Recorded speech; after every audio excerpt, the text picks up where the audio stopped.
Following today's Paralympics highlights, we'll be crossing live to Sydney for today's WNBL match between the Flames and the Dandenong Rangers. But here's Peter G with last weekend's action.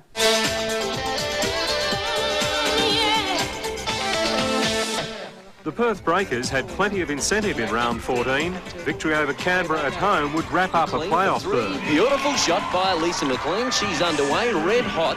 But while the Breakers might have had the answers outside, they had to try and nullify the height advantage of the likes of Bev Obringer inside.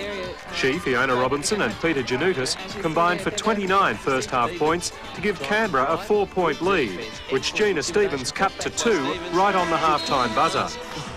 Perth had got out to a 5-point lead with 5 minutes to go, but a 6-0 run, which included an Obringer post-up basket and a fine assist for a Janutis 2-pointer, gave Canberra back the lead.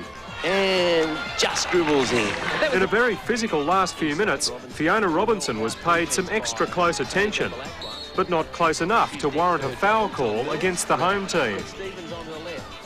Perth's Narelle Henry also hit the pine, courtesy of Obringer.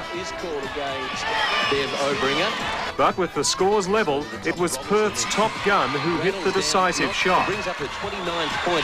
Right on full time, the Capitals' Robinson finally got a foul call, but with the shot missing, even both free throws wouldn't have been enough. She made one of them to make it a 2-point win for the Breakers, with Stevens the most valuable player. In the other round 14 matches, Adelaide, with Joe Hill again leading the way, further dented Dandenong's slim playoff hopes with a 26-point away win.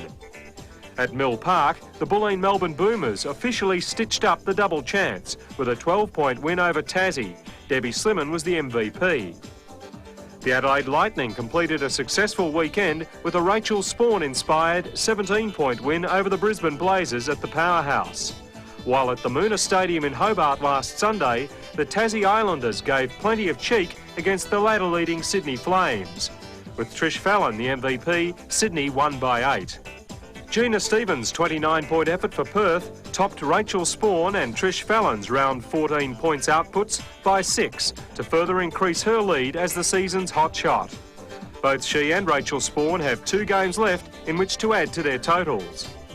American Bev Obringer topped last weekend's single-game rebounding statistics with 14 boards. Perth's Stevens and Tully Bevilacqua combined for 21 between them in the same game. Tassie's Andre Greenwood and Brisbane's Jenny Whittle also collected 10 rebounds. That takes Whittle's total to an unassailable 161 rebounds for the season, with 2 games to go. The league's perennial leading rebounder, Bulleen's Debbie Slimman, is going to have to make do with being runner-up in 1996.